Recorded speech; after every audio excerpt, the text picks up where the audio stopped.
Men's day मनाते हैं। So today we are going to discuss another very important topic, that is the cholesterol emboli syndrome। ठीक है, तो ये इंशाल्लाह हम देखेंगे, काफी इंपॉर्टेंट है ये वाला टॉपिक भी हमारे पास। जो नेक्स्ट छोटा सा टॉपिक है that is the आर्टियोलोस्क्लेरोसिस। ठीक है जी, तो छोटे छोटे टॉपिक हैं, बाकी इंशाल्लाह जो आयोटिक एनोरिज्म वगैरह है वो हम कल पढ़ेंगे। ठीक है, सबसे पहले सर कोलेस्ट्रोल एम्बोलाई सिंड्रोम होता क्या है? कोलेस्ट्रोल एम्बोलाई सिंड्रोम का क्या मतलब होता है जी? एम्बोलस हमारे पास होता है the break down part of the thrombus और प्लेक। प्रीवियस लेक्चर के अंदर हमने बात की थी कि sir we have two types of the plaques. कौन कौन से प्लेक होते हैं सर? एक हमारे पास होता है स्टेबल प्लेक और एक हमारे पास होता है अनस्टेबल प्लेक। एक आपके पास क्या है सर? स्टेबल प्लेक होता है,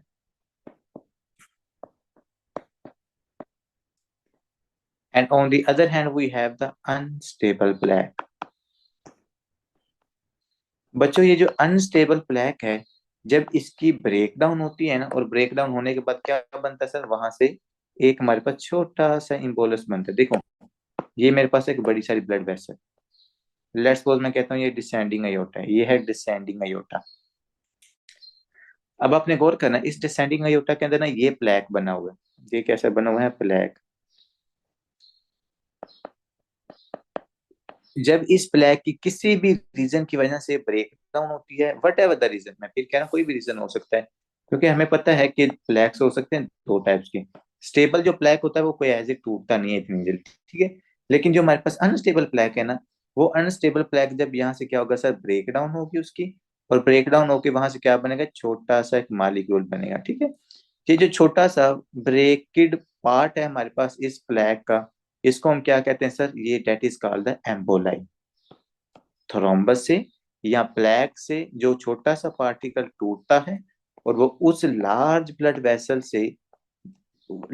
वेसल के प्लेक से टूटकर जब हमारे पास छोटी छोटी आर्टरीज के अंदर जाता है, छोटे छोटे आर्टियोल्स के अंदर जाता है, तो वो वहां पर जाके ऑब्स्ट्रक्ट हो जाता है। देखिए ये तो इतना बड़ा अयोटा है, अब ये जो छोटा सा इम्बोलस है, ये यहाँ पर अगर आप नोटिस करो तो कोई ज्यादा ये ब्रेक डाउन या ज्यादा ऑब्स्ट्रक्शन नहीं कर रहा।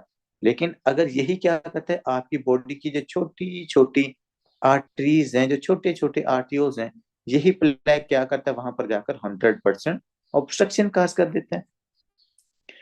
जब वहां पर जाके 100% ऑब्स्ट्रक्शन होती है, तो उससे क्या होगा सर? जो अक्वायर्ड ऑर्गन या टिश्यू होगा, उसकी जो ब्लड सप्लाई है वो बिल्कुल रुक जाएगी। जब उसकी ब्लड सप्लाई रुकेगी तो उसका क्या हो जाएगा? आपके पास इस्कीमिया हो सकता है, और वो आपकी बॉडी का कोई भी टिश्यू या वो आपकी बॉडी का कोई भी ऑर्गन हो सकता है। लेट्स सपोज अगर क्रोनिया आर्टरीज के अंदर जाके ये इम्बोलस ऑब्स्ट्रक्ट हो रहा है तो पेशेंट को एमआई हो सकता है। अगर आपके पास सेरिब्रल आर्टरीज के अंदर ऑब्स्ट्रक्ट हो रहा है तो पेशेंट को स्कीमिक स्ट्रोक हो सकता है। अगर आपकी जीआईटी की जो मेजेंटेरिक आर्टरीज की छोटी छोटी ब्रांचेस अगर वहां पर जाके ऑब्स्ट्रक्ट होता है तो आपको मेजेंटेरिक स्कीमिया हो जाता है। इसी तरह अगर हमारे पास जो आपके हाथ की मतलब फ्लिंजेस हैं, जो फिंगर्स हैं, अगर वहां पर जाके ऑब्स्ट्रक्ट हो जाए तो आपकी फिंगर्स या आपके जो टोज हैं, उनके जो एरियाज होंगे उनको ब्लड सप्लाई नहीं मिलेगी, उनका स्कीमिया हो जाएगा। ठीक है, तो कोलेस्ट्रोल एम्बोलाई सिंड्रोम का क्या मतलब, क्या डेफिनेशन बनती है sir? The breakdown part the breakdown part of plaque that move from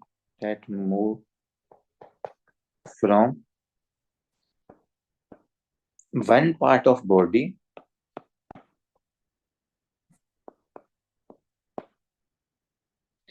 to an other part। ठीक है, to an other part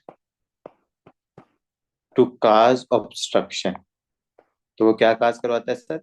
to cause obstruction. तो उन छोटी छोटी आर्टियोल्स के अंदर वो ऑब्स्ट्रक्शन काज कर देता है। देखो आपको मजे की बात बताऊं, यहाँ पर अगर आप देखो ना तो ये आपके पास बहुत बड़ी ब्लड वेसल्स है, जिसको मैंने क्या नाम दिया सर? It's the aorta.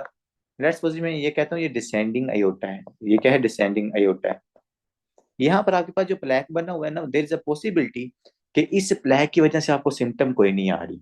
उसका रीजन क्या है कि ये प्लेक हमारे पास, ये ब्लड वेसल ना बहुत बड़ी है, तो यहाँ से जो ब्लड है ना वो इजीली पास हो सकता है, कोई ज्यादा ऑब्स्ट्रक्शन नहीं हो रही। लेकिन जब यहाँ से प्लेक टूट के इम्बोलस बनता है, और वो जो इम्बोलस जब आर्टियोल्स के अंदर जाके ऑब्स्ट्रक्ट करता है तो उसकी ऑब्स्ट्रक्शन की वजह से पेशेंट के अंदर क्या आ सकती है, सिम्टम्स आ सकती हैं। इसीलिए तो बाज का जो एसिम्टोमेटिक पेशेंट्स होते हैं उनके अंदर सडनली या एक्यूटली ये सीवियर सिम्टम आना शुरू हो जाती है। तो उसका रीजन क्या होता है कि उनकी बॉडी के अंदर कोई ना कोई पहले प्लैक्स था बड़ी ब्लड वेसल्स के अंदर, और वो बड़ी ब्लड वेसल से प्लैक टूटा है, और उसने टूट के क्या कर दिया, स्मॉल आर्टियोज या स्मॉल आर्टरीज को उसने ऑब्स्ट्रक्ट कर दिए, और उसकी ऑब्स्ट्रक्शन की वजह से फिर उस पेशेंट के अंदर सिम्टम्स आ गए। ठीक है जी। तो इसको हम कहते हैं cholesterol emboli syndrome. Cholesterol emboli syndrome क्या हुआ सर, इम्बोलस का मतलब है break down part of the plaque. ठीक है जी। कोलेस्ट्रॉल का क्या मतलब, कल भी हमने पढ़ा था कि सर जो प्लैक होता है वो आपके पास फैट से बना होता है, मतलब वो कोलेस्ट्रॉल से मिलकर बना है या वो एलडीएल से मिलकर बना होता है। तो वही पार्ट जब टूट के एक हिस्से से लेट्स सपोज आपकी लोअर लेग से टूटता है, और वो आपके पास लेट्स सपोज सेरिब्रल आर्टरीज के अंदर जाके ऑब्स्ट्रक्शन काज कर देते हैं, तो जिसकी वजह से पेशेंट को इस्केमिक स्ट्रोक या इस तरह की सिम्टम्स आ सकती हैं। ये डिपेंड करता है कि वो कौन सी ब्लड वेसल्स के अंदर जाकर या कौन सी छोटी छोटी आर्टरीज के अंदर जाके ऑब्स्ट्रक्शन काज करते हैं। ठीक है। नेक्स्ट आते हैं कि सर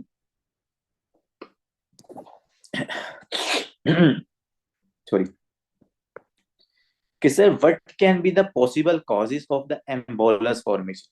कि सर ऐसा क्या हुआ कि जो एक आर्टरी के अंदर सुकून से बेचारा जो इम्बोलस था वो यहाँ पर बैठा हुआ है, ये जो प्लेक है ये तो इधर बना हुआ है, तो ऐसा क्या होता है कि इस प्लेक की ब्रेकडाउन होती है, और इसकी ब्रेकडाउन से हमारे पास इम्बोलस बन सकता है। इसका काज क्या होता है, क्योंकि देखिए अगर मैं भी अगर बैठा हूं ना तो हो सकता है मेरी भी बॉडी की जो बड़ी बड़ी ब्लड वेसल्स हैं वहां पर प्लैक्स बने हो सकता है आपकी भी बॉडी के अंदर ये प्लैक्स बने हो, लेकिन हमें सिम्टम्स क्यों नहीं आ रहे। रीजन उसका ये कि क्यों वो हमारा प्लैक्स वगैरह ब्रेकडाउन नहीं उसकी हो रही। सर उसकी ब्रेकडाउन किस केसेस के अंदर ज्यादा हो सकती है, तो आपने एक दो चीज याद रखनी है। अगर कोई पेशेंट आपके पास स्मोकिंग करता है ना, सर क्या, अगर कोई पेशेंट हमारे पास स्मोकिंग करता है तो बच्चे याद रखना स्मोकिंग की वजह से जो प्लैक होता है ना ये वीक हो जाता है। स्मोकिंग की वजह से प्लैक क्या हो जाता है सर, वीक हो जाता है। जब ये प्लैक वीक हो जाता है तो बच्चे इसकी ब्रेक डाउन होना शुरू हो जाती है। जब इसकी ब्रेक डाउन होना शुरू हो जाएगी तो हमारे पास थ्रोम्बस से क्या बनेगा सर, एम्बोलाई बन जाएगा। ठीक है। और फिर उस एम्बोलाई की वजह से आपको सिम्टम्स आ सकती हैं, and it depends upon the which part of your body is involved, which part of body blood vessels is occluded। ठीक है। तो पहला स्मोकिंग आपने जरूर याद रखना है कि जो लोग स्मोकिंग करते हैं उनके अंदर जो प्लैक होता है वो अनस्टेबल या वीक प्लैक होता है, और उसकी ब्रेकडाउन से फिर क्या होता है सर, हमारे पास एम्बोलाई बनता है, और वो एम्बोलाई फिर सिम्टम्स काज करता है। ठीक है। नेक्स्ट आते हैं कि सर अगर कोई हमारे पास पेशेंट क्या करवाता है, एंजियोग्राफी करवाता है। ये बहुत इंपॉर्टेंट है, ये यू वर्ल्ड के हिसाब से ये बड़ा इंपॉर्टेंट कंसेप्ट है, एंजियोग्राफी। देखिए आपको ना इस तरह का सिनेरियो देगा कि आपके पास एक पेशेंट आता है, लेट्स सपोज एक पेशेंट है, और वो पेशेंट हमारे पास आता है सिम्टम्स के साथ। कौन सी सिम्टम के साथ सर, उस पेशेंट को हो रही है चेस्ट पेन। ठीक है। उस पेशेंट को क्या हो रही है, मैं आपको सिनेरियो समझा रहा हूँ। चेस्ट पेन है सर, उस पेशेंट को डायाफोरसिस है, मतलब कि उसको पसीना आ रहा है, डायाफोरसिस। उस पेशेंट को स्वेटिंग हो रही है। ठीक है। और उस पेशेंट वो पेशेंट आपको क्या है, मतलब कि इंजाइटी के अंदर नजर आता है, लेट्स सपोज। ठीक है। अगर पेशेंट इन सिम्टम के साथ आता है तो आपको लग रहा है कि यार may be there is a possibility of the unstable angina या एमआई, क्योंकि चेस्ट पेन, डायाफोरसिस और जो स्वीय चेस्ट पेन हो रही है, इस तरह के जो पेशेंट होते हैं हमारे पास हो सकता है अनस्टेबल एंजाइना की हो, या हम हमारे पास एमआई की वो पेशेंट हो सकते हैं। ठीक है। अब एमआई को डायग्नोज करने के लिए हम क्या करवाते होते हैं, अक्सर एंजियोग्राफी करवाई जाती है। ठीक है। एंजियोग्राफी मैंने आपको बताया हुआ कि हम क्या करते हैं, मैंने इनको पूरी वीडियो भी दिखाई थी, शायद अगर यहाँ पर क्लिनिकल वाले बच्चे बैठे हैं ना, कि एंजियोग्राफी के अंदर हम कैथेटर को डालते हैं फीमोरल आर्टरी की अप्रोच यूज करके, और वहां पर कैथेटर के जरिए हम डाइस को डालते हैं आपकी जो कोरोनरी आर्टरीज हैं, और जब वहां पर डाइस को डालते हैं उसके बाद फिर हम क्या करते हैं कि उसको एक एलसीडी के ऊपर देखा जाता है पूरा आपके पास है, या उसकी इमेज ले ली जाती है आपकी कोरोनरी आर्टरीज की, क्योंकि जब आप डाइस डालते हैं तो वो जो प्रोमिनेंट जो कोरोनरी आर्टरीज है वो प्रोमिनेंट हो जाती है। फिर हमको इजीली देख सकते हो कि यार इनके अंदर कोई ऑब्स्ट्रक्शन वगैरह तो नहीं है, इनके अंदर कोई स्ट्रक्चर तो नहीं है, इनके अंदर कोई कंस्ट्रक्शन तो नहीं हुई, क्योंकि आपको जो पूरा स्ट्रक्चर होता है कोरोनरी आर्टरीज का वो विजुअलाइज हो जाता है। और उस प्रोसीजर को हम क्या कहते हैं, एंजियोग्राफी। अब आप कहेंगे सर एंजियोग्राफी की वजह से इम्पोलस की फॉर्मेशन कैसे हो सकती है, क्वेश्चन तो बनता है ना। कि सर एंजियोग्राफी करवाने से हमारे पास एम्बोलाई कैसे बन सकता है। तो बच्ची देखो, अब ये मेरे पास एक आर्टरी है, इस आर्टरी के अंदर क्या बना हुआ है, ऑलरेडी प्लेक बना हुआ है यहाँ पर। अब जब यहाँ से आप कैथेटर को गुजारोगे ना, जब यहाँ से मैं क्या करूंगा, कैथेटर को गुजारूंगा, ये कैथेटर क्या करेगा, इस प्लेक की ब्रेक डाउन करवा देगा। जब इस प्लेक की ब्रेकडाउन होगी तो जाहिर बात है उससे क्या बनेगी, इम्बोलस बनेगी। और वो एम्बोलाई हो सकता है आपकी सेरेब्रल आर्टरीज के अंदर जाके ऑब्स्ट्रक्शन काज करवा दे, और पेशेंट के अंदर हमारे पास इस्कीमिक स्ट्रोक हो जाए, या कोई हमारे पास मेजेंटेरिक इस्कीमिया हो जाए, या पेशेंट के अंदर ब्लू टो सिंड्रोम हो जाए, या पेशेंट के अंदर लिविडो रेटिकुलरिस हो जाए, या पेशेंट के अंदर एक्यूट रीनल फेलियर हो जाए। ठीक है, तो ये आपने चीज याद रखनी है कि अगर पेशेंट मेरे पास पहले, लेट्स सपोज वो MI या स्टेबल एंजाइना के भी डायग्नोस नहीं हो, सिर्फ हमें लग रहा है कि यार इस पेशेंट के अंदर हो सकता है, मैंने उसके लिए इन्वेस्टिगेशन यूज की एंजियोग्राफी। अब जब मैं एंजियोग्राफी कर रहा था तो उस दौरान मैंने क्या देखा, जब मैंने कैथेटर उसकी बॉडी में से पास किया, वहां से प्लेक टूट के इम्बोलस बनाता है, और वो इम्बोलस उसके लेट्स सपोज ब्रेन की तरफ जाते हैं, तो पेशेंट जो MI की सिम्टम को मिमिक कर रहा था, वो पेशेंट के अंदर इस्केमिक स्ट्रोक के सिम्टम आना शुरू हो गए। तो उसका रीजन क्या होता है sir, the reason is the plaque breakdown and the formation of your emboli. ठीक है, ये बात आपने यहाँ पर याद रखनी है। इसलिए फिर हम क्या करते हैं, इन केसेस के अंदर एंटी कोआगुलेंट्स वगैरह ड्रग ना प्रिवेंशन के तौर पर दी जाती है इन पेशेंट्स के अंदर जो आपके पास ओबेस हो, या फिर ये कि आप उन लोगों के अंदर ना पहले LDL का या हमारे पास डी डाइमर्स का जो वैल्यू या अमाउंट होती है ना, वो चेक कर लेते होते हैं कि यार ये बंदे रिस्क के ऊपर तो नहीं, कि इनकी बॉडी के ऊपर मल्टी, इनकी ब्लड सर्कुलेशन के अंदर मल्टीपल प्लैक्स ना बने हो कहीं। ठीक है, तो ये चीज आपने मेक श्योर जरूर करनी है। ड्यूरिंग एंजियोग्राफी आपके पास एम्बोलाई की फॉर्मेशन हो सकती है। नेक्स्ट आते हैं कि सर और क्या रीजन हो सकता है। देखिए जी, पेशेंट मेरे पास, अब देखें लेट्स सपोज एंजियोग्राफी से आपको MI नहीं हुआ, या सॉरी एंजियोग्राफी की वजह से आपके पास ना एम्बोली की फॉर्मेशन नहीं हुई, तो फिर एंजियोग्राफी करने के बाद मुझे पता चला कि यार ये वाकई पेशेंट क्या था, MI का था, और इसके जो लेफ्ट एंटीरियर डिसेंडिंग आर्टरी है वहां पर ऑब्स्ट्रक्शन है। अब आपको पता है जब पेशेंट MI का होता है और वो 90 मिनट से पहले पहले अगर हमारे पास पहुंच जाता है, तो उसके लिए फिर हम सबसे अच्छी जो ट्रीटमेंट होता है, जो मैनेजमेंट होती है, वो क्या होती है sir, that is the angioplasty. That is the angioplasty, या इसी का दूसरा नाम भी है परक्यूटेनियस कोरोनरी इंटरवेंशन, जिसको हमने सर्जरी के अंदर PCI का वर्ड दिया। ठीक है, अब ये जो एंजियोप्लास्टी है, इस एंजियोप्लास्टी की वजह से भी आपको एम्बोलाई की फॉर्मेशन हो सकती है। सर वो कैसे, देखिए ये मेरे पास बना हुआ है जी, ब्लड वेसल है। अब इसकी ना कोरोनरी आर्टरी के अंदर ही ऑब्स्ट्रक्शन थी, ये वाली इसकी कोरोनरी आर्टरी के अंदर ही ऑब्स्ट्रक्शन थी। अब मैंने क्या करना था सर, उसकी कोरोनरी आर्टरी के अंदर ना मैंने स्टंट की फॉर्मेशन करनी है। आपको पता है ना एंजियोप्लास्टी में क्या करते हैं, एंजियोप्लास्टी के अंदर हम स्टंट की फॉर्मेशन करते हैं। स्टंट को हम यहाँ पर लगा देते हैं उस पेशेंट के अंदर, ये है जी स्टंट। अब बच्चे जब आप स्टंट लगा रहे होते हैं ना, तो ये हमारे पास वैजोडाइलेशन काज कर देता है, ये जो प्लेक होता है ना, ये इसको कंप्रेस कर देता है। जब हमारे पास प्लेक कंप्रेस होता है, और अगर वो प्लेक हुआ वीक, तो इस कंप्रेशन की वजह से उस प्लेक की क्या हो जाएगी सर, ब्रेक डाउन हो जाएगी।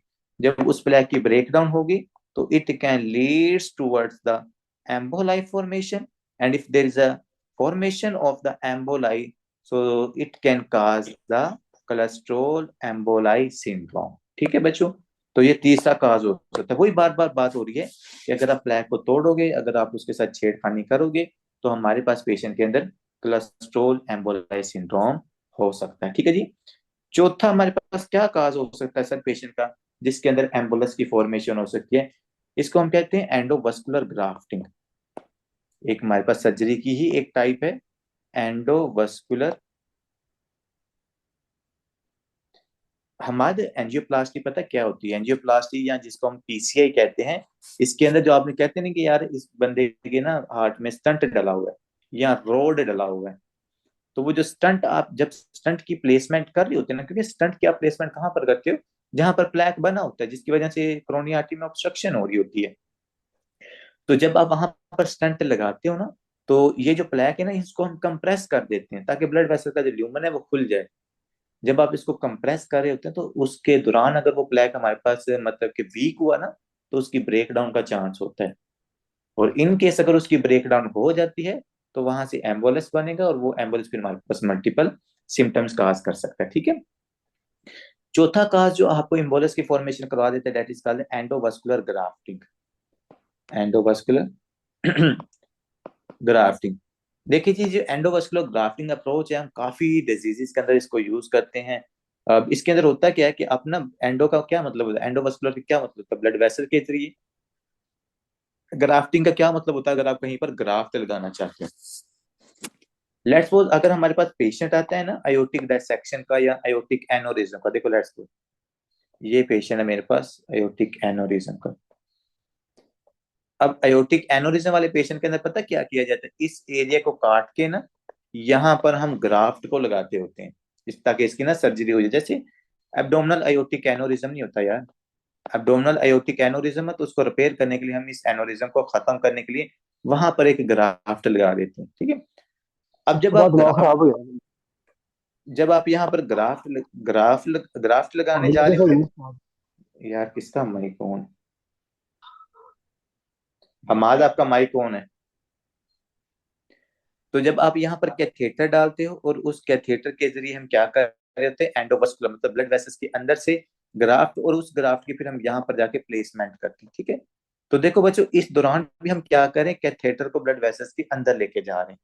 जब आप कैथेटर को ब्लड वेसल्स के अंदर लेके जाओगे, और अगर रास्ते में कोई प्लैक आया और वो इस कैथेटर ने उस प्लैक की रप्चर करवा दे, उसकी ब्रेक डाउन करवा दी, तो वहां से भी क्या बन सकता है, हमारे पास एम्बुलेंस बन सकता है, ठीक है। So these are the most common causes of the emboli formation. आप एक और लिख लो 5वें नंबर पर, that is a deep venous thrombosis. Deep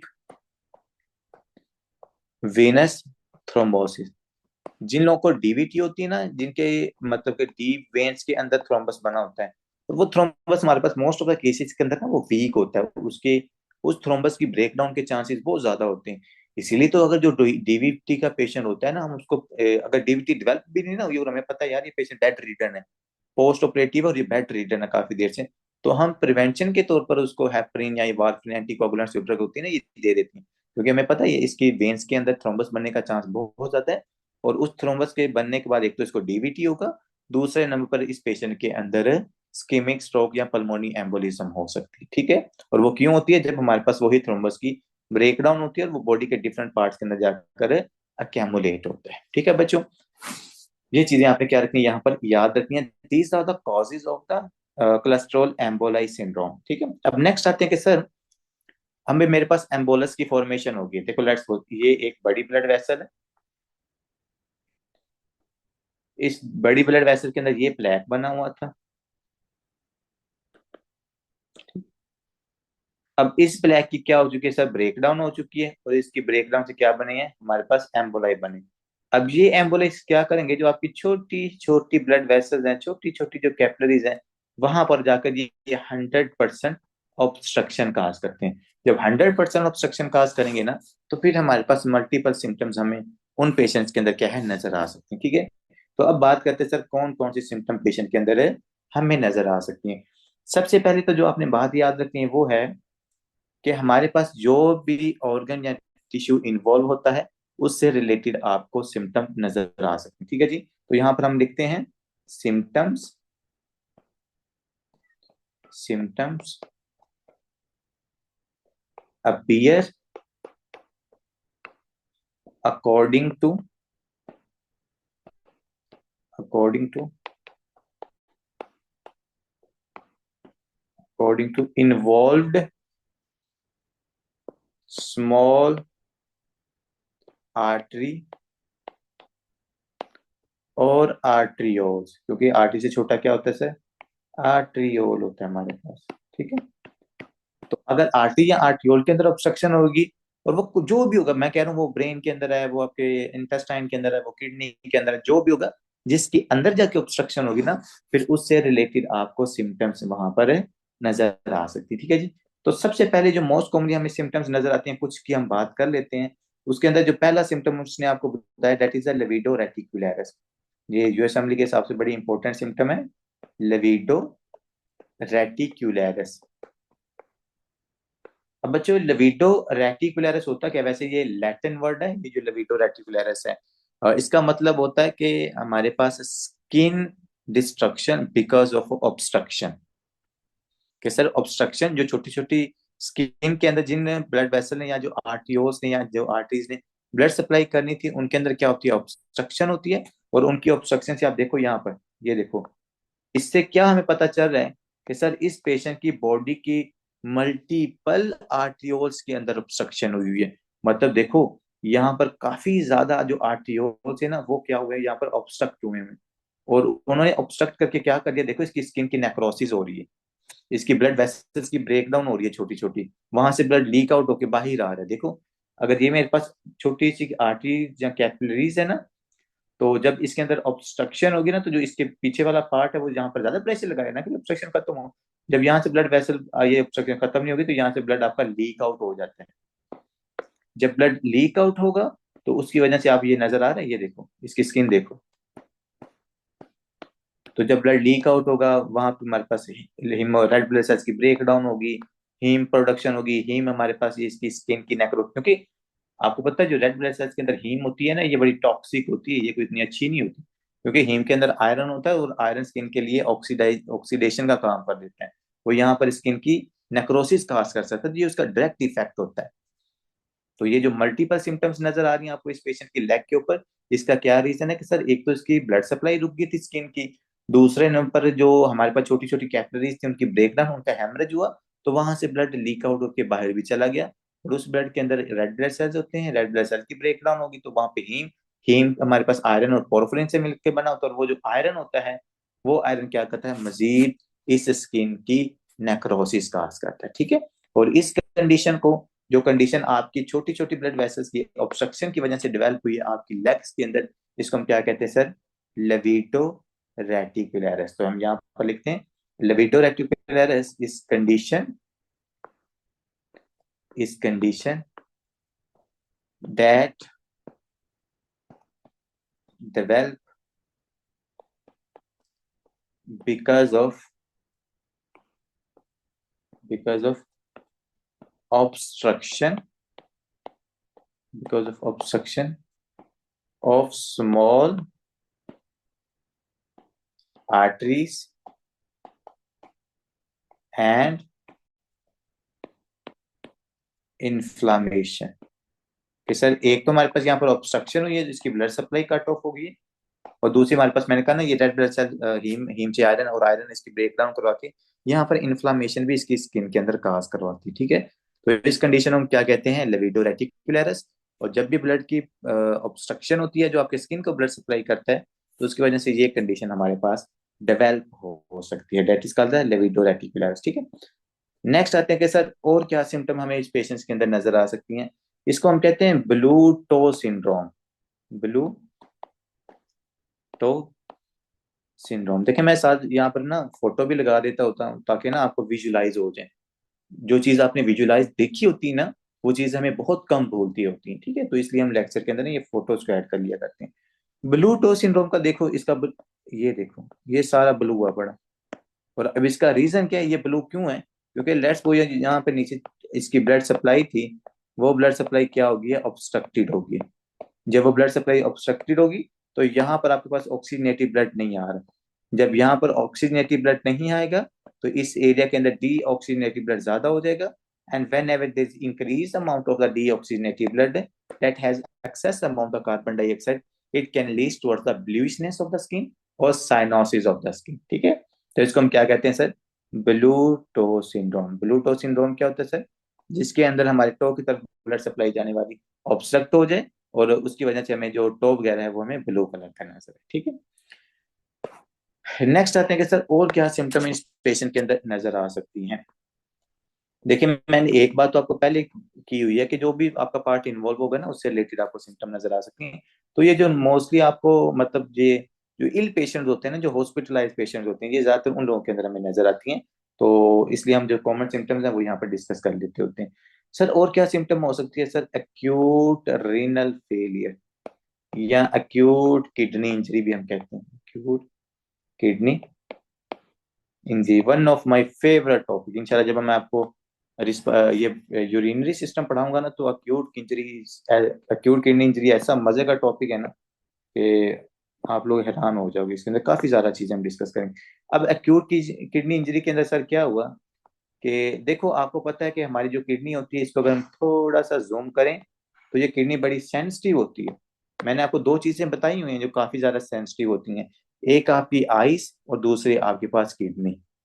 इनके भाई थोड़ा सा भी टॉक्सिन ब्लड सर्कुलेशन में आ जाए या थोड़ी सी भी ब्लड सप्लाई कंप्रोमाइज हो ना, तो आपकी जो आइस और जो आपकी किडनीज होती हैं, दे आर वेरी सेंसिटिव, ये उसी टाइम डैमेज होना शुरू हो जाती है। ठीक है, तो देखें लेट्स सपोज अगर मैं यहाँ पर इसको थोड़ा सा जूम करूं और हम क्या करें सर, एक नेफ्रॉन को जूम आउट करके देख लें। तो ये मैंने यहाँ पर नेफ्रॉन ड्रॉ की है। अब पूरी तो नहीं चले, मैं इतनी की ड्रा कर लेता हूँ। ठीक है, ये ऊपर हमारे पास वुमेन्स कैप्सूल है, ये नीचे हमारे पास पीसीटी है, प्रोक्सिमल कन्वोल्यूटिव ट्यूब्यूल। बच्चों ये जो हमारे पास किडनी की तरफ ब्लड लेके आता है, हम इसको क्या कहते हैं, एफरेंट आर्टियोल। जो लेके जाता है इसको हम इफरेंट आर्टियोल कहते हैं। अब देखो वही जो छोटा सा इम्बोलस है वो इस आर्टियोल के अंदर ऑब्स्ट्रक्ट आके ऑब्स्ट्रक्शन काज कर दे, क्या आपकी किडनी को ब्लड सप्लाई मिलेगी? नहीं सर। जब किडनी को ब्लड सप्लाई नहीं मिलेगी, इसका जीएफआर क्या मिलेगा? डिक्रीज मिलेगा। जब इसका ग्लोमेरुलर फिल्ट्रेशन डिक्रीज मिलेगी, इसका जीएफआर कम होता है, तो हम उसको क्या कहते हैं, जब भी किडनी का जीएफआर कम होता है, that is called acute kidney injury और एक्यूट किडनी फेलियर। इन दोनों का मतलब सेम ही है। पहले वाली बुक्स के अंदर एक्यूट किडनी फेलियर का वर्ड यूज करते थे, आजकल जो वर्ड यूज किया जाता है that is acute kidney injury. और वो आपको समझ आ गया है, that is because of the obstruction. ठीक है, नेक्स्ट सर और क्या सिम्टम नजर आ सकती हैं? सर सिम्टम नजर आ सकती हैं कि अगर आपके पास सेरिब्रल ब्लड वेसल्स के अंदर ऑब्स्ट्रक्शन होती है, सेरिब्रल ब्लड वेसल्स के अंदर अगर सर ऑब्स्ट्रक्शन होती है, तो पेशेंट को कौन सी सिम्टम आ सकती है सर? स्कीमिक स्ट्रोक वाली सिम्टम्स आएंगी, जैसा हमने उस दिन भी बात की थी ना, स्कीमिक स्ट्रोक, पैराडॉक्सिकल एम्बोलाई वगैरह के बारे में हमने बात की थी ना। तो वही एम्बोलाई जब ब्रेन ब्रेन की तरफ जाता है, वहां पे ऑब्स्ट्रक्शन काज करता है, तो स्कीमिक स्ट्रोक वाली सिम्टम नजर आएंगे। पेशेंट बैठा बैठा उसकी राइट साइड पैरालिसिस होना शुरू हो जाएगी, पेशेंट को मतलब कि डिस्फोनिया डिस्फेजिया इस तरह की सिम्टम आपको नजर आना चाहिए। इवन द फेशियल पल्स भी आपको नजर आ सकती है if there is involvement of the posterior fossa of your brain. ठीक है, नेक्स्ट सर और क्या सिम्टम नजर आ सकती है? That is an other very common symptom, वो है मेजेंटेरिक इस्कीमिया। अब मेजेंटेरिक इस्कीमिया क्या होता है कि जो आपकी मेजेंटेरी है ना, जो इंटेस्टाइन को ब्लड सप्लाई करती है, इन मेजेंटेरिक इस्कीमिया, अगर उन ब्लड वेसल्स के अंदर वो एम्बुलेंस जाके बन जाए और उनकी ऑब्स्ट्रक्शन काज कर दे, तो मेजेंटेरिक इस्कीमिया हो सकता है। ये भी बहुत अच्छा टॉपिक है, इंशाल्लाह इसको हम जीआईटी के अंदर पढ़ेंगे। तो these are the few symptoms, but these symptoms can vary. It depends upon the obstruction of the artery or arterioles. But mostly जो हमें सिम्टम नजर आती है वो इसी तरह की है, libido reticularis, blue toss syndrome, acute kidney injury, cerebral blood vessels की इन्वॉल्वमेंट की वजह से इस्केमिक स्ट्रोक और मेजेंटेरिक इस्कीमिया पेशेंट के अंदर हो सकता है। ठीक है जी, ये तो छोटा सा हमारा जो कोलेस्ट्रॉल एम्बोलाई सिंड्रोम का जो टॉपिक था वो यहाँ पर वाइंड अप होता है। सिर्फ बेसिक आपको ये चीजें पता होनी चाहिए। ठीक है, नेक्स्ट जो छोटा सा टॉपिक हम एक और डिस्कस कर लेते हैं, सिर्फ मुझे 5 मिनट दें, इंशाल्लाह ये वाइंड अप हो जाएगा यहाँ पर। इस टॉपिक का नाम है आर्टियोसेक्लिरोसिस। देखिए अथीरोसेक्लिरोसिस और जो आर्टियोसेक्लिरोसिस है ना, दोनों के अंदर डिफरेंस है। आर्टियोसेक्लिरोसिस का क्या मतलब होता है? आर्ट्रियोल्स, आर्ट्रियोल्स मतलब कि जो आपकी सबसे छोटी ब्लड वेसल्स होती है ना, कैपिलरीज, और कैपिलरी से थोड़े से जो बड़े होते हैं वो होते हैं आर्टियोल्स। और अगर आर्टियोल्स के अंदर क्या हो जाए सर, सेक्लिरोसिस हो जाए, आर्टियोल्स के अंदर क्या हो जाए सर, सेक्लिरोसिस हो जाए। और सेक्लिरोसिस का क्या मतलब होता है सर? सेक्लिरोसिस का मतलब होता है थिकनेस, कि उन आर्टियोल्स की जो ब्लड वेसल्स वहां पर थिकनेस हो जाए या वहां पर फाइब्रोसिस हो जाए। लेकिन जो ज्यादा अच्छा वर्ड है ना वो हमारे पास है थिकनेस का, कि अगर आर्टियोल्स के अंदर थिकनेस हो जाए ना, तो उसको हम क्या कहते हैं, आर्टियोलो सेक्लिरोसिस। क्योंकि आर्टियोलो का वर्ड ये आपने याद रखना है, ये वाला वर्ड आपने याद रखना है, जिसमें ये आएगा उसका मतलब है ये स्मॉल आर्टियोल्स की बात कर रहे हैं कि वहां पर सेक्लिरोसिस हो रही है। अब देखिए यहाँ पर मैं अगर छोटी सी आर्टियोल को ड्रा करता हूँ, ये का आर्टियोल है, और अगर इस आर्टियोल की क्या हो जाए, थिकनेस हो जाए, यहाँ पर मैं बताता हूँ, ये इसकी आर्टियोल और ये इसकी ब्लड वेसल्स की जो मोटाई है या जो थिकनेस है वो क्या हो जाए, इंक्रीज हो जाए, तो उस कंडीशन को हम क्या कहते हैं, आर्ट्रियोलो सेक्लिरोसिस। और अगर यहाँ पर प्लेक की फॉर्मेशन हो जाए, उसको हम क्या कहते हैं सर, अथीरोसेक्लिरोसिस। तो दोनों चीजों में फर्क है। ये है आर्टियोलो सेक्लिरोसिस, ठीक है। और अगर प्लेक बने तो वो है आर्ट्रियोलोसेक्लिरोसिस। अब नेक्स्ट क्वेश्चन आता है कि सर आर्ट्रियोलोसेक्लिरोसिस के अंदर ये जो ऑब्स्ट्रक्शन होती है इसका रीजन क्या होता है? इस ऑब्स्ट्रक्शन का रीजन क्या होता है? यहाँ पर मैं एक फोटो ड्रा कर लेता हूँ ताकि हमारे लिए थोड़ी सी चीजें और ज्यादा समझना आसान हो जाए। बच्चों अगर आप इस डायग्राम को देखो तो इसके अंदर आपको दो चीजें नजर आ रही हैं। दोनों चीजों में जो डिफरेंस है ना वो यहाँ से क्लैरिफाई हो रहा है। किसमें? एथीरोसेक्लिरोसिस के अंदर। अब थीरोसेक्लिरोसिस में क्या होता है? या जिसमें एथीरोमा बनता है सर, ये देखो प्लैक बने हुए, ये देखो मल्टीपल प्लैक्स बने हुए, ठीक है। और जो हमारे पास आर्ट्रियोलोसेक्लिरोसिस है ना, अब आर्ट्रियोलोसेक्लिरोसिस को ये देखो, ये इसकी जो वॉल की थिकनेस है ना, ये इसकी वॉल की थिकनेस इंक्रीज होगी। अभी मैं आपको बताता हूँ कि ये थिकनेस क्यों इंक्रीज हो सकती है। What can be the possible reasons of arteriolosclerosis. लेकिन पहले बच्चों आपने एक चीजें क्लैरिफाई करनी है, आपने डिफरेंस समझना है कि sir there is the far difference between the atherosclerosis and arteriolosclerosis. Atherosclerosis में प्लैक बनता है, और आर्ट्रियोलोसेक्लिरोसिस के अंदर जो हमारी छोटी छोटी आर्टरीज हैं, छोटे छोटे आर्ट्रियोल्स हैं, जब उनकी वॉल की थिकनेस ज्यादा हो जाएगी, और उस कंडीशन को फिर हम क्या कहते हैं? आर्ट्रियोलोसेक्लिरोसिस, ठीक है। और फिर इसकी इस थिकनेस की वजह से भी मल्टीपल मैनिफेस्टेशन हो सकती हैं। मतलब इसकी इलास्टिसिटी कम हो जाएगी, यहाँ पर जो इसका ब्लड प्रेशर है वो इस पेशेंट में हाई होना शुरू हो जाए, क्योंकि यहाँ पर ल्यूमन कम होना शुरू हो जाता है, क्योंकि ब्लड वेसल्स की जो थिकनेस है वो इंक्रीज हो रही है। और जो मतलब कि सबसे मेन चीज होती है ना, वो ये कि ब्लड वेसल्स वीक होती हैं। अब मैं अक्सर ना जब ये चीज कहता हूँ ना कि यार थीरोसेक्लिरोसिस की वजह से ब्लड वेसल वीक होती है, तो काफी सारे स्टूडेंट ना इसके ऊपर क्वेश्चन करते होते हैं कि सर एक चीज की थिकनेस इंक्रीज हो रही है तो उसकी तो जो मतलब कि स्ट्रेंथ है वो ज्यादा हो रही है। मतलब एक वी मतलब मेरे पास एक थिन ब्लड वेसल है और एक मेरे पास थिक है, तो आप दोनों में से कौन सी ज्यादा स्ट्रांग होगी? तो कॉमन सेंस तो ये कहती है ना कि सर जो ज्यादा थिक होगी वो हमारे पास क्या होती है, वो ज्यादा मजबूत होती है, उसके अंदर डाइसेक्शन का चांस क्या होता है, कम होता है। But it's not actually concept in your arteriolosclerosis. फिर मैं ना उसको एक सिंपल सी एग्जांपल देता होता हूँ। मैं कहता हूँ कि यार ना आप लोगों ने ब्रिक देखी हुई है, स्ट्रिंग पल्स ये नहीं होते बुखारी साहब, देयर इज समथिंग डिफरेंट। मैं फिर उनको ना एक सिंपल एग्जांपल देता होता हूँ कि यार आप लोगों ने ये जो ब्रिक है वो देखी हुई, या जिसको उर्दू में ईंट कहते हैं? वो कहते जी सर बिल्कुल देखी हुई। मैंने कहा आपने ना एक ईंट लेनी है, फिर उसके बिल्कुल कंपैरिजन में ना आपने एक फॉर्म की ईंट लेनी। एक तो वो जो भट्टे से बन के आती है वो वाली ईंट आपने रखनी है, ठीक है। और दूसरी आपने जो ईंट लेनी है वो, जैसे यार ये डस्टर वगैरह नहीं यूज करते व्हाइट, पहले ब्लैक बोर्ड को साफ करने के लिए वो डस्टर यूज होते थे, वो बिल्कुल वैसे ही होते थे, ईंट जैसे उनका स्ट्रक्चर होता था। तो मैं कहता था कि एक तरफ आप वो वाली ईंट लो जो भट्टे से बन के आई हुई है, ठीक है, जिसके ऊपर हम ए लिख देते हैं, ये अव्वल है। और एक हम क्या ले लेते हैं सर, डस्टर ले लेते हैं। डस्टर किस चीज का बना हुआ है सर? फॉर्म का, ठीक है, दैट इज अ फॉर्म। और ये किससे मिलके बना हुआ? लेट्स सपोज कोयला, मतलब कोल से मिलकर बनता है ना, उसको जलाते हैं तो उसके बाद मट्टी को जलाते हैं, फिर ये वो करके ना ये हमारे पास स्ट्रॉन्ग ब्रिक बन गई। अब अगर कॉमन सेंस की बात की जाए ना, तो ये जो हमारे पास कोयला से या जो मट्टी से ईंट बनी हुई है, वो ज्यादा मजबूत होती है एज कम्पेयर टू फॉर्म, ठीक है। फिर मैं जो दूसरा क्वेश्चन करता तो मैंने कहता हूँ भाई आपने क्या करना है, दोनों के ईंटों को पकड़ना है, नीचे आपने फेंकना है। अब दोनों में से पहले कौन सी टूटेगी? सर ये कोयले वाली पहले टूट जाएगी, ये फोम वाली नहीं टूटेगी। अब फिर मैं उनसे क्वेश्चन पूछता हूँ कि हाँ भाई अब बताओ कि हमारे पास ये जो इसकी थिकनेस ज्यादा है, इसकी स्ट्रेंथ ज्यादा थी, इसकी हार्डनेस ज्यादा है, तो ये पहले कैसे टूट गई एज कंपेरिटन? जो दूसरी हमारे पास फॉर्म वाली ईंट है वो नहीं टूट रही, उसको दीवारों के साथ मारो, बच्चे मतलब जब हम स्कूल में होते थे एक दूसरे को मारते होते तो ये वो ना, तो वो तो कभी नहीं टूटती थी। तो what can be the reason? भाईजान जो फॉर्म वाली है इसके अंदर इलास्टिसिटी ज्यादा है, ये शॉक को एब्जॉर्ब कर लेती है।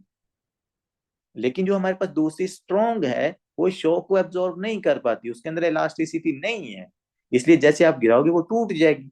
लेकिन ये फोम वाली नहीं टूटती होती। इसी तरह ब्लड वेसल की वॉल को कंसीडर करो कि जब उनके अंदर इलास्टिसिटी होती है तो वो एक्सपैंड हो जाती है, वो आपके ब्लड प्रेशर को बियर कर लेती हैं, वो आपके ब्लड प्रेशर को एब्जॉर्ब कर लेती हैं। लेकिन अगर उनकी थिकनेस ज्यादा हो जाएगी तो उनकी ब्रेकडाउन का चांस ज्यादा हो जाता है। ठीक है बच्चों, तो ये कंसेप्ट आप लोगों ने नहीं भूलना। तो इसका क्या मतलब हुआ कि सर आर्ट्रियोलोसेक्लेरोसिस की वजह से अयोटिक डायसेक्शन का रिस्क जो होता है वो ज्यादा हो जाता है, ब्लड की ब्रेकडाउन का या रप्चर का रिस्क ज्यादा हो जाता है, क्योंकि ब्लड वेसल वीक हो जाती है, उसकी इलास्टिसिटी कम हो जाती है। नेक्स्ट आते हैं कि सर हमारे पास ना इस आर्ट्रियोलोसेक्लेरोसिस के दो रीजन होते हैं और इसकी दो टाइप्स होती हैं। दो टाइप्स हैं और रीजन तो मेरे ख्याल में एक ही है। तो टाइप्स इसकी दो होती हैं। एक मेरे पास है हायालीन आर्ट्रियोलोसेक्लेरोसिस, एक इसकी टाइप कौन सी है, हायालीन आर्ट्रियोलोसेक्लेरोसिस। और अदर टाइप कौन सी है सर, हाइपर प्लास्टिक हाइपर, क्योंकि सर आपने बता दिया थिकनेस इंक्रीज तो होगी, लेकिन आपने ये नहीं बताया कि थिकनेस इंक्रीज कैसे होगी। तो भाई अभी इसकी थिकनेस को इंक्रीज करके भी आपको दिखा देते हैं।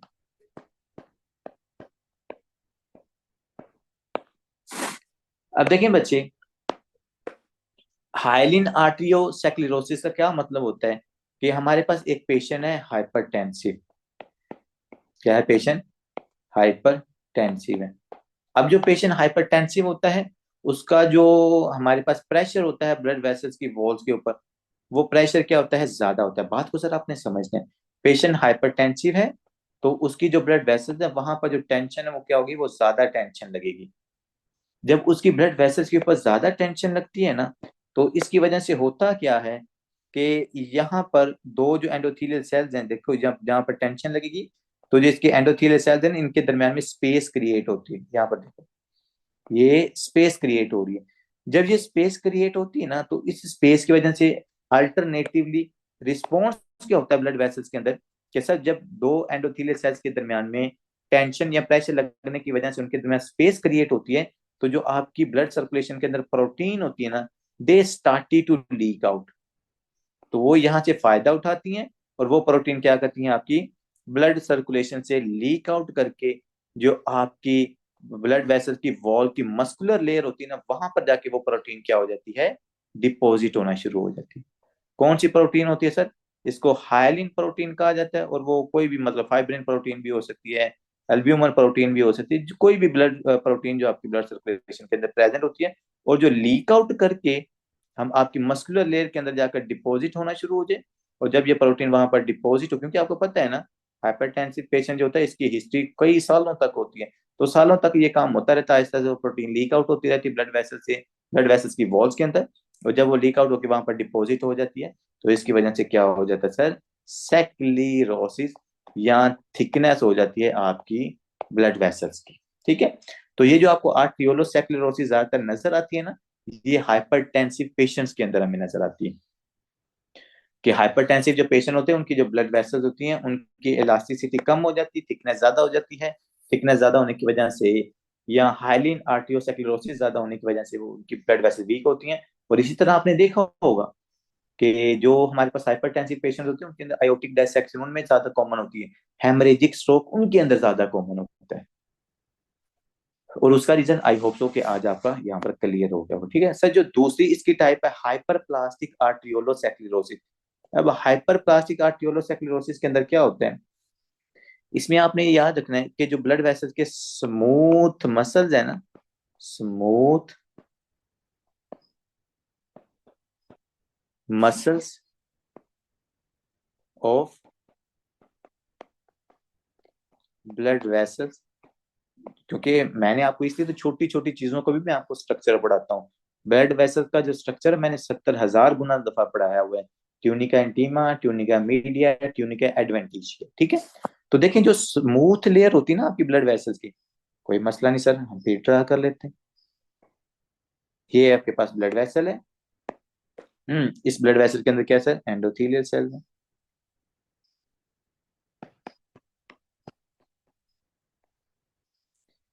जिसको हम क्या कहते हैं सर, ट्यूनिका एंटीमा। इस ट्यूनिका एंटीमा के पीछे क्या होता है, ट्यूनिका मीडिया।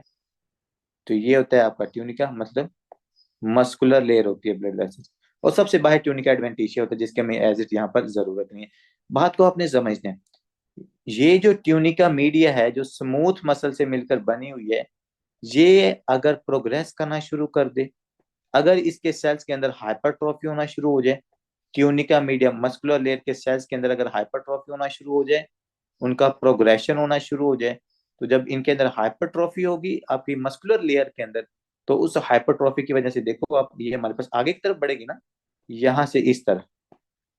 और ये हाइपरट्रॉफी भी क्यों होती है बच्चों, ये भी जिन लोगों के अंदर ब्लड प्रेशर होता है ना, जिनकी ब्लड वेसल्स के ऊपर ज्यादा प्रेशर क्रिएट होता है, तो कंपनसेटरी के तौर पर जो आपकी ब्लड वेसल्स होती हैं, वो अपने आप को क्या कर लेती हैं, थिक कर लेती हैं। और वो कैसे थिक करती हैं, because of the progression of the muscular layer.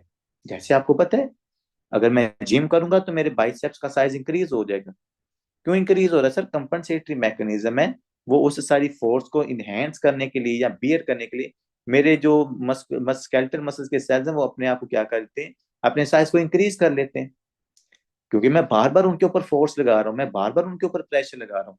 तो इसी तरह जो हाइपरटेंसिव पेशेंट है ना, जब इसकी ब्लड वेसल्स के ऊपर बार बार प्रेशर क्रिएट होता है ना, तो उसकी वजह से जो इसकी मस्कुलर लेयर होती है ना, ये मस्कुलर लेयर क्या करती है, अपने आप का अपना साइज को इंक्रीज कर लेती है। यहाँ पर इसके सेल्स के अंदर हाइपरट्रॉफी होती है, जब इसके सेल्स के अंदर हाइपरट्रॉफी होती है तो हमारे पास क्या होगा सर, एट द एंड जो आपकी ब्लड वेसल्स की वॉल है, उसकी जो थिकनेस वो क्या हो जाएगी, increase, because of the muscular wall hypertrophy और मस्कुलर वॉल प्रोग्रेशन। क्या कह रहे हैं जी doctor Hamad, let me check. Sir ये पूरा कंप्लीट कर दें जरा, स्मूथ मसलूक। जी जी मैं कंप्लीट कर देता हूँ सर, टेंशन क्यों ले। तो पहले आपने क्या करना है sir, muscular layer smooth layer जो होती है हमारे पास ब्लड वेसल्स की, मैंने क्या कहा सर, पेशेंट हमारे पास है हाइपरटेंसिव, बात को आपने जरा समझना है, ये भी पेशेंट वही है, हाइपरटेंशन वाला ही है।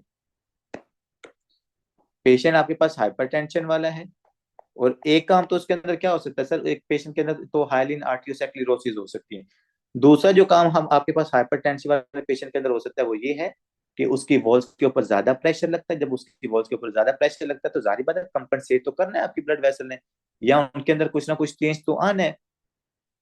तो वो ब्लड वेसल्स के अंदर क्या चेंज आता है कि जो उसके मस्कुलर सेल्स हैं उनके ऊपर जब बार बार ज्यादा टेंशन लगती है, तो वो अपने साइज को क्या कर लेते हैं, इंक्रीज कर लेते हैं। जब हमारे पास स्मूथ मसल के जो सेल्स होते हैं वो अपने साइज को इंक्रीज करते हैं, तो उसकी वजह से जो ब्लड वेसल्स की वॉल की थिकनेस है, वो थिकनेस क्या हो जाती है सर, इंक्रीज हो जाती है। जब ये थिकनेस इंक्रीज होगी, ब्लड वेसल की हार्डनेस या थिकनेस इंक्रीज होगी, ब्लड वेसल हमारे पास वीकनेस की तरफ जाएगी, ये भी ब्लड वेसल आपकी वीकनेस की तरफ जाएगी। And there is an increased risk of the aortic dissection, hemorrhagic stroke। किस चीज का रिस्क फैक्टर ज्यादा होगा सर, हेमरेजिक।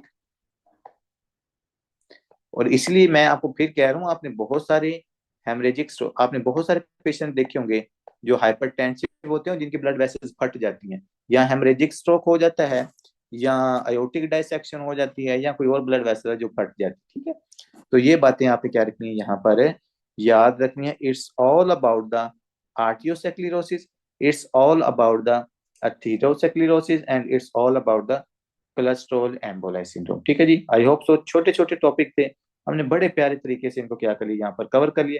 बाकी इंशाल्लाह कल हम अयोटिक एनोरिज्म को डिस्कस करेंगे। ठीक है जी, आपका कोई क्वेश्चन है तो आप पूछ लें, बाकी इंशाल्लाह आपको मिलते हैं नेक्स्ट लेक्चर के अंदर। ओके जी, अल्लाह हाफिज।